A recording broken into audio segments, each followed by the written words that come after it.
말씀은 사도행전 5장 28절에서 32절 말씀입니다. 신약성경 195면에 있습니다. 사도행전 5장 28절에서 32절 말씀입니다. 찾으신 줄 알고 한 목소리로 함께 봉독하시겠습니다.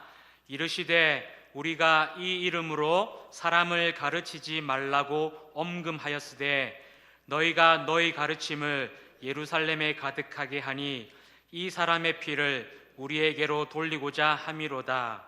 베드로와 사도들이 대답하여 이르되 사람보다 하나님께 순종하는 것이 마땅하니라.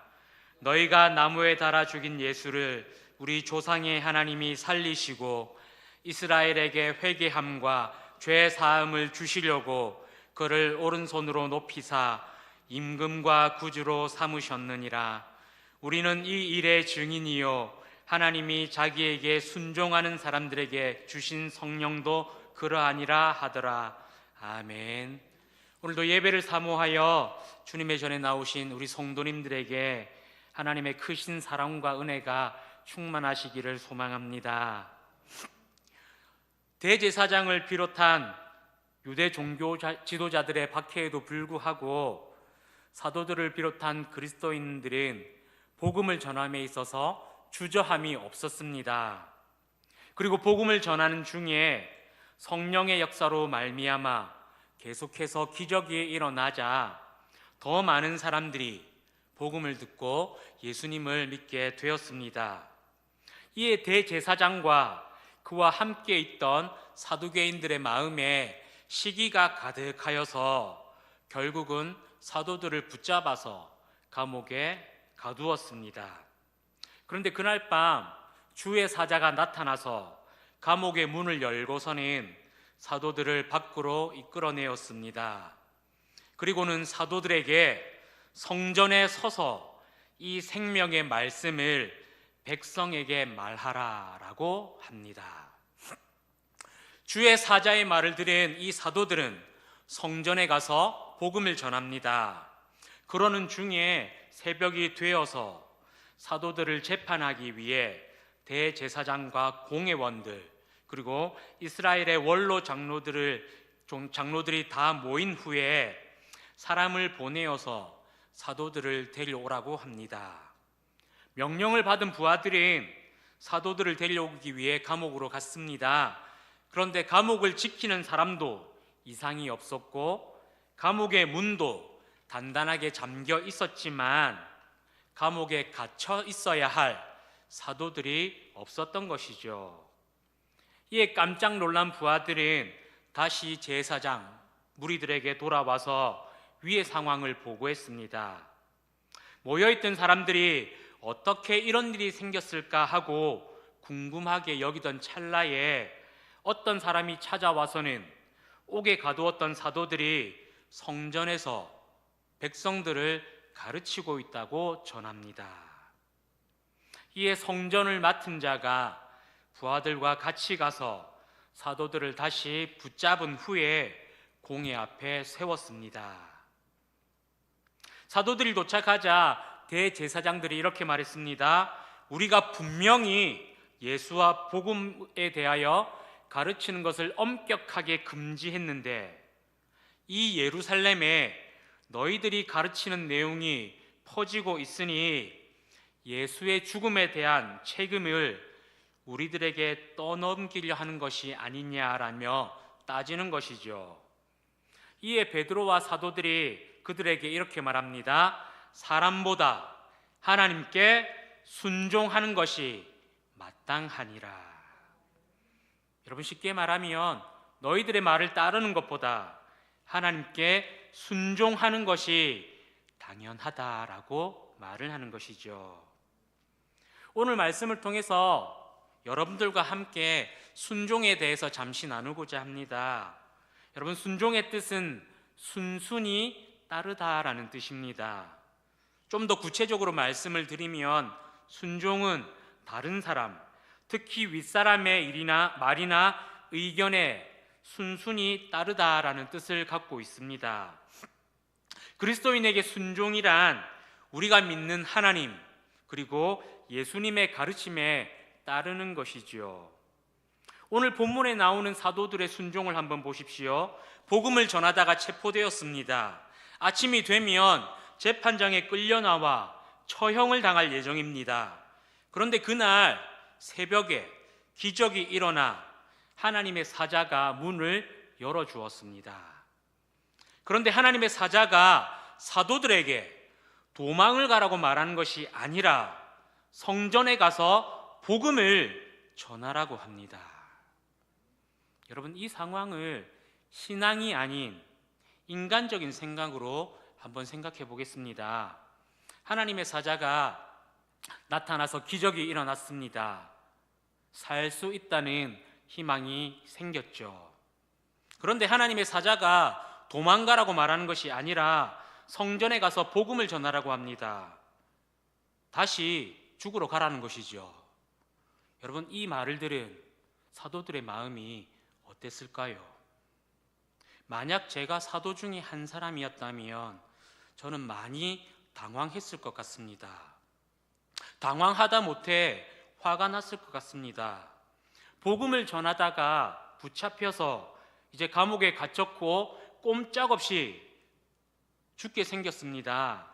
그런데 감옥 문을 열어주고서는 도망가지 말고 다시 성전에 가서 복음을 전하라니요. 그런데 놀라운 사실은 사도들은 목숨의 위협을 느껴서 도망가는 것이 당연함에도 그들은 도망가지 않았습니다. 우리의 인간적인 생각으로는 살아날 기회이기 때문에 도망을 가는 것이 당연하지 않겠습니까? 그런데 사도들은 도망가지 않고 하나님의 말씀에 순종하여 다시 성전으로 들어가 예수님을 전하고 복음을 전했습니다. 그리고 다시 붙잡혀서는 예수에 대하여 가르치지 말라고 하는데 왜 다시 가르치냐는 이 위협에 하나님의 말씀에 순종하는 것이 당연하다라고 태연히 대답을 합니다. 여러분, 여러분들께서는 이렇게까지 순종하실 수 있으시겠습니까? 만약 여러분들께서 사도였다면 위와 같은 상황에서도 도망가지 않고 하나님의 말씀에 순종하실 수 있으시겠습니까? 너무나 부끄러운 얘기지만 저는 그렇게까지 순종하지 못할 것 같습니다. 저의 얄팍한 믿음은 일단 안전한 곳으로 도망간 후에 그곳에서 다시 복음을 전할 것 같습니다. 아니, 그렇게 변명을 하며 스스로 순종하지 못한 것에 합리화하려고 할 것 같습니다. 그러나 사도들은 저와 다르게 그렇게 하지 않았습니다. 하나님의 말씀에 즉각적으로 순종한 것이죠. 죽음을 두려워하지 않고 이것저것 생각하지 않고 하나님의 말씀에 순순히 따랐습니다. 너무나 대단하고 훌륭한 믿음입니다. 그런데 여러분, 우리가 신앙생활을 하면서 순종에 대해서 반드시 알아야 할 한 가지 사실이 있습니다. 여러분들께서도 잘 아시겠지만 그리스도인들은 때때로 순종에 대하여 테스트를 받는다는 것입니다. 아브라함의 순종이 그렇습니다. 하나님의 약속이 있었지만 그 약속은 언제라는 기약이 없었습니다. 하나님의 약속이 이루어지길 기다리는 중에 포기하는 마음도 생겼고 하나님의 약속을 믿지 않게 되었습니다. 그러던 중에 10년을 기다려서 아들을 낳았습니다. 얼마나 애지중지 키웠겠습니까? 그렇게 귀하게 키운 자식을 이제 제물로 바치라고 말씀하십니다. 여러분, 그때 아브라함의 마음이 어땠을까요? 그런데 아브라함은 하나님께 불평하거나 하나님께 따지지 않습니다. 하나님의 요구에 토를 달지 않습니다. 그저 하나님의 말씀에 순종합니다. 아들을 사랑하지 않아서가 아니라 하나님을 더 사랑해서입니다. 그에게 하나님은 절대적으로 우선되는 존재였기 때문에 하나님께 순종할 수 있었습니다. 여러분, 엘리야를 보십시오. 아합과 이세벨이 여호와를 믿는 선지자들 또는 하나님을 믿는 사람들을 찾아내어서 죽일 때에 하나님께서는 엘리야를 아합과 이세벨에게 보내셔서 하나님의 말씀을 전하게 합니다. 엘리야는 자신이 붙잡혀서 죽게 될 것에 대하여 깊이 생각하지 않고 하나님의 말씀에 순종합니다. 그리고는 아합과 이세벨을 찾아가 하나님의 뜻을 전하죠. 호세아를 보십시오. 하나님께서는 이스라엘 백성들을 깨우치시기 위해 호세아에게 음란한 여성과 결혼할 것을 요구하십니다. 여러분, 세상에 어느 누가 그런 여성과 또는 그런 남성과 결혼하고 싶겠습니까? 더군다나 하나님은 호세아가 아이를 낳았을 때 아이들의 이름도 정해주셨습니다. 그런데 그 이름의 뜻이 결코 좋지 않습니다. 첫째는 하나님이 흩으신다. 둘째는 하나님이 긍휼히 여기지 않는다. 셋째는 내 백성이 아니다. 여러분, 호세아의 삶이 행복했을까요? 이스라엘 백성들을 위해 자신의 인생을 희생하라고 하는데 그것을 순순히 따르는 것이 쉬웠겠습니까? 그런데 그것이 하나님의 뜻이라는 것을 안 호세아는 두말하지 않고 하나님의 뜻에 순종합니다. 여러분, 이것이 우리가 배워야 할 순종입니다. 하나님께서 우리에게 요구하시는 순종은 바로 이런 것입니다. 나에게 도움이 되거나 이익이 될지를 따지지 않고 무엇을 얼마만큼 희생해야 할지 손익을 따지는 것이 아니라 하나님께서 원하시는 것이라면, 그것이 하나님의 뜻이라면 순순히 따르는 것이죠. 내가 바보라서 순종하는 것이 아니라 그것이 하나님의 뜻이기에 순종하는 것입니다. 그것이 하나님의 말씀이기에 순순히 따르는 것입니다. 하나님께서 원하시기 때문에 순종하는 것입니다. 하나님께서 기뻐하시는 순종의 태도는 여러분 바로 이런 것입니다. 그런데 우리는 이와 같은 순종을 하기가 참 어렵습니다. 그 이유는 순종의 과정이 즐겁고 기쁜 것보다 희생하고 포기해야 하는 경우가 많기 때문에 그렇습니다. 또 하나님께서 원하시는 순종은 전적으로 하나님을 믿고 하나님의 말씀에 따르는 것인데, 대개의 경우 우리는 순종하기 전에 순종의 결과에 대해서 계산하고 따져보기 때문에 순종하기가 쉽지 않습니다. 그래서 하나님께서 순종을 요구하실 때 이런저런 이유를 대며 슬그머니 고개를 돌리기도 하죠. 그래서 저는 오늘 저 스스로에게 그리고 여러분들에게 하나님께 순순히 순종하는 그리스도인이 되기 위해 노력하자라고 조심스럽게 권면의 말씀을 드립니다. 물론 순종이 어렵다는 것은 아주 잘 압니다. 저 역시도 하나님께 순종하지 못할 때가 많습니다. 그럼에도 제가 저 스스로에게 그리고 여러분들께 순종합시다라고 권면하는 것은, 순종은 우리가 마땅히 하나님께 드려야 할 신앙의 자세이기 때문입니다. 여러분, 우리에게 요구하시는 믿음은 우리 각자가 가진 능력과 힘을 내려놓고 전적으로 하나님을 믿고 하나님만을 바라보며 하나님을 의지하길 원하는 믿음입니다.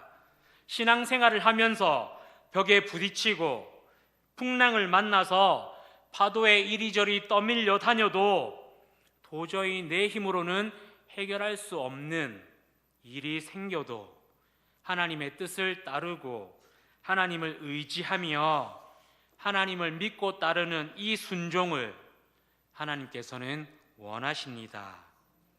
그래서 이러한 순종은 그 어떤 것보다 하나님을 사랑할 때 가능할 수가 있는 것이죠. 사랑하는 김해교회 성도 여러분, 사도들은 복음을 전하라는 하나님의 말씀에 목숨을 걸고 순종했습니다. 자신들의 목숨을 아까워하지 않고 순종했습니다. 박해와 고난을 결코 두려워하지 않았습니다. 더 많은 사람들을 구원하고 싶어 하시는 하나님의 마음을 알았기 때문이고, 궁극적으로 사도들도 하나님을, 예수님을 사랑했기 때문입니다.